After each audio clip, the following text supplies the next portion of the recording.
Assalamu alaikum. Today we are going to learn about the epiploic foramen.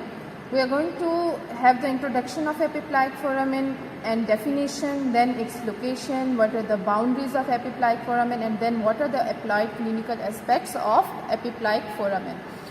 Beta, for epiploic foramen के आगे just write it down that it's a VIP question. It always come in UHS for the sake of 3 marks or for 2.5 marks, जिसमें वो पूछते हैं कि boundaries of epiploic foramen दे दें या कोई clinical aspect दे देते हैं.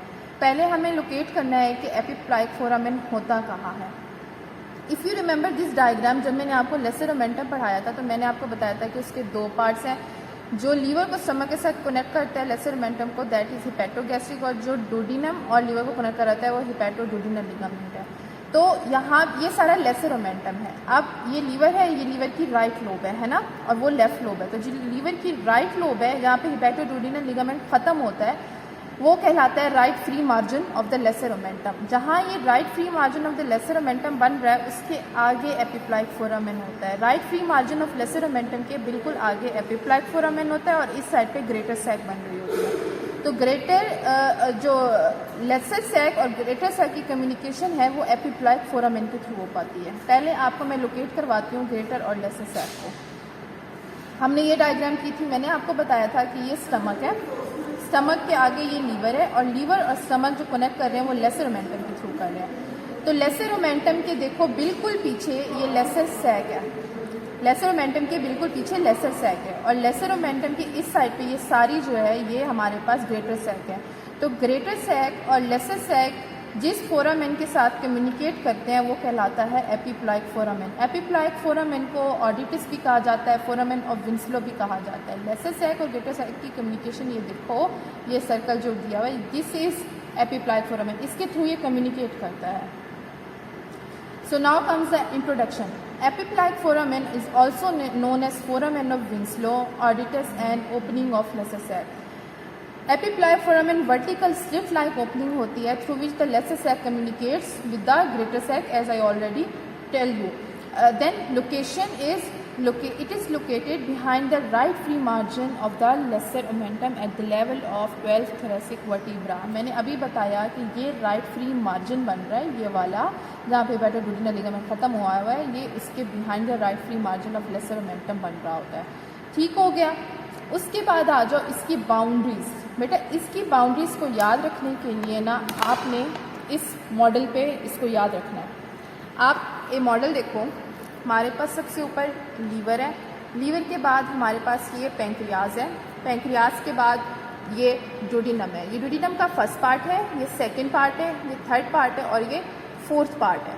पीछे जो दो ये वेसल्स हैं ये एओर्टा है और ये जो है इन्फीरियर वेना केवा है. देखो ये इन्फीरियर वेना केवा है और ये एओर्टा है. होता क्या है कि एपिप्लाइक फोरामेन कहाँ बन रहा है? एपिप्लाइक फोरामेन बेटा यहाँ बन रहा होता है. तो एपिप्लाइक फोरामेन यहाँ बन रहा होता है. अब ये कौन सी जगह है? मैंने बताया कि जहाँ हिपैटोडोडिनल लिगामेंट खत्म होता है उसके पीछे राइट मार्जिन होता है लेसर ओमेंटम का, वहाँ एपिप्लाइक फोरामेन होता है.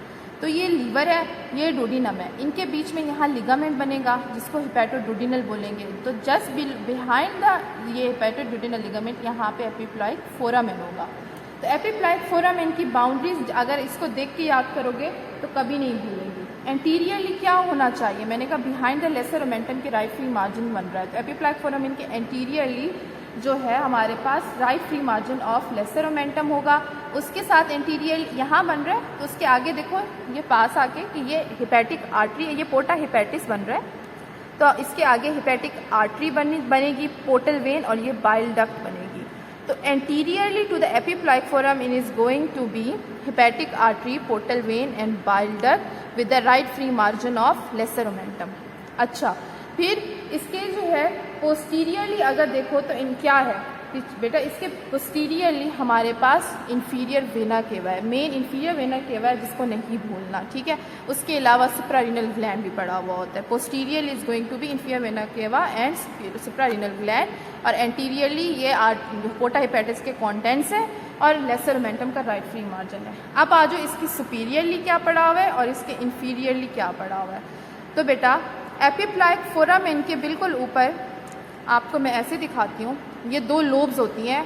एक होती है हमारे पास कॉर्डेट और एक होती है हमारे पास क्वाड्रेट। तो इसको हम ऊपर करते हैं, तो ऊपर इसके जो है ना हमारे पास ये caudate process of the liver है। Superiorly it is bounded by caudate process of the liver, जबकि inferiorly it is bounded by the first part of duodenum. तो अगर ये जगह, ये हमने कहा ये एपिप्लाइक फोरामेन है, इसके एंटीरियरली, पोस्टीरियरली, ऊपर ये लोब और नीचे ये डुओडेनम। अगर ये विजुअल ग्राफिक याद कर लिया तो ये आपको कभी नहीं भूलेगा।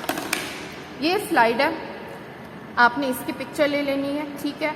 Anteriorly right free margin of lesser omentum porta hepatis के content, posteriorly inferior vena cava, superiorly that caudate process and inferiorly first part of duodenum.